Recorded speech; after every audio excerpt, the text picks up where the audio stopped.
Hoje vamos falar sobre um conceito fundamental para a boa gestão financeira da sua empresa, o plano de contas. Pode parecer algo simples, mas ele é um dos principais pilares para que a sua empresa tenha controle financeiro, consiga tomar decisões assertivas e, claro, cresça de maneira estruturada. O plano de contas nada mais é do que uma lista organizada das contas financeiras que a sua empresa vai utilizar no seu dia a dia. Ele ajuda a categorizar todas as receitas, despesas, ativos, passivo e o patrimônio da empresa. Em resumo, é um mapa contábil que vai permitir que você entenda com clareza de onde o dinheiro vem e para onde ele vai. Você pode até não perceber, mas ter um plano de contas bem estruturado pode fazer toda a diferença quando o assunto é tomar decisões financeiras e até mesmo uma possível venda ou fusão da sua empresa. Em termos simples, o plano de contas é a estrutura que organiza todas as transações financeiras da sua empresa de maneira clara e objetiva. Ele é composto por categorias como ativos, passivos, receitas, custos e despesas. Existem contas para todos os tipos de movimentação. Por exemplo, no ativo, você tem contas como caixa, estoque e imóveis, e já no passivo, pode ter contas como fornecedores a pagar, empréstimos ou parcelamento de impostos. Vamos detalhar cada uma dessas categorias que são essenciais para um controle financeiro preciso. Olha aqui a minha tela. Aqui, conseguimos enxergar na prática a estrutura de um plano de contas. A gente tem ele desenhado de forma bem sintética aqui para ficar de mais fácil entendimento. Começamos então a classificação pelos ativos. São os bens e direitos controlados pela empresa e que geram benefícios econômicos futuros. Então, vamos dividir o ativo em recursos com liquidez e realização em até 12 meses. Então, isso seria o ativo circulante. O ativo não circulante são os bens de permanência duradoura e direitos de longo prazo da empresa. Depois temos a estrutura de passivo e patrimônio líquido, que se divide entre passivo circulante, obrigações exigíveis no prazo de até 12 meses. E o não circulante são as obrigações com vencimento superior a 1 ano. O patrimônio líquido são os recursos próprios investidos pelos sócios e os lucros retidos na empresa. Logo abaixo, temos a nossa receita operacional bruta. Aqui seria o nosso faturamento total de venda de produtos ou serviço antes das deduções. A receita de venda de produtos é a receita proveniente da comercialização de itens físicos, e já a de prestação de serviço é a receita de consultoria, mensalidade ou mão de obra, dependendo da natureza, do seu negócio. As deduções e abatimentos são os impostos incidentes diretamente sobre a venda e a devolução, e devoluções que podem haver de estorno, de recebimentos ou qualquer tipo de abatimento da receita bruta.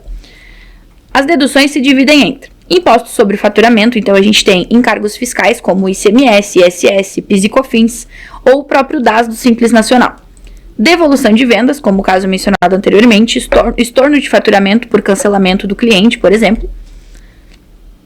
E em seguida encontramos então os custos operacionais. Aqui seriam os gastos variáveis, que ocorrem apenas se houver produção ou venda. Eles se dividem em matéria-prima e insumos, ou mão de obra de produção. Aqui também vai variar de acordo com a natureza da operação. Logo em seguida, encontramos então as despesas operacionais do negócio, o nosso OPEX, que são os gastos fixos e administrativos necessários para manter a estrutura da empresa e também vender, os custos, as despesas de vendas. As despesas operacionais vão ser divididas em 3 categorias, sendo a despesa comercial e de marketing, que são os custos para aquisição de clientes e de vendas, as despesas administrativas, que é o nosso D&A, então aluguéis, softwares, materiais de escritório, por exemplo, e a despesa do pessoal do administrativo, salários de back-office e diretoria. Logo em seguida, então, temos o resultado financeiro. Essas aqui são as contas relacionadas a rendimento de aplicação e juros pagos ao mercado financeiro, que também vamos explodir elas em receitas financeiras, rendimentos de investimentos e descontos obtidos ou juros recebidos de clientes, e despesas financeiras, que seriam juros de empréstimos, IOF e tarifa bancária. Cada empresa tem uma realidade diferente e, por isso, personalizar o plano de contas é essencial. Um restaurante vai ter uma conta de custo de mercadorias vendidas diferente de uma empresa de serviços, por exemplo. E isso não é um problema, muito pelo contrário.